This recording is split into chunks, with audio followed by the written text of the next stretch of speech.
It was mammogram day. Good times. You don't even get a sticker. But anyway, what I love about these visits is that you inevitably end up in the waiting room with a bunch of women, like 3 or 4 sometimes. They're complete strangers. We don't know each other. And we are in a conversation within 5 or 10 minutes. And we're talking about like things, like real things, and not sports scores, but like we're commiserating how we can't remember the date of our first period, and then some of us have had a cancer scare, and this is what happened, and I love that women can create community anywhere.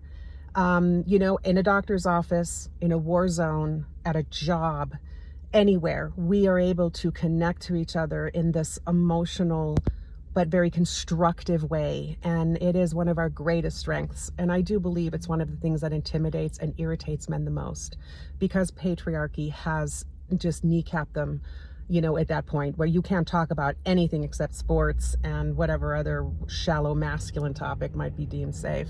And it makes me sad for them. I hope that changes one day. But anyway, where I was going with that, at some point we start talking about how our daughters are in a different place, so much better than 80s and 90s, where they are asking their boyfriends, do you like me? And a lot of these boyfriends are like, what do you mean? And they're like, what do you like about me as a person?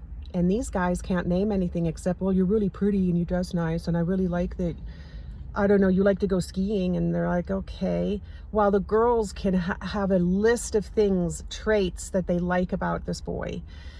And it's landing for these girls that, do these guys see us as human beings? And when my daughter and I have had great talks about this, because I told her, I said, your father did not like me.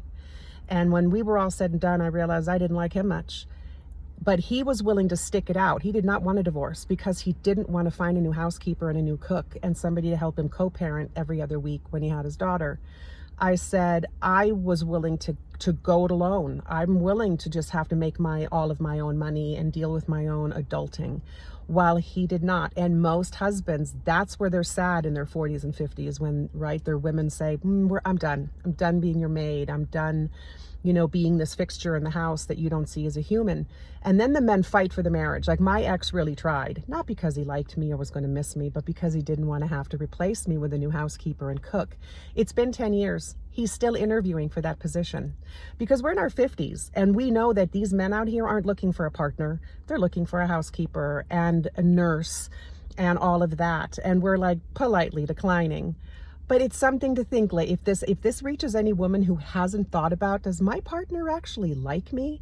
It's a good thing to think about and maybe test those waters.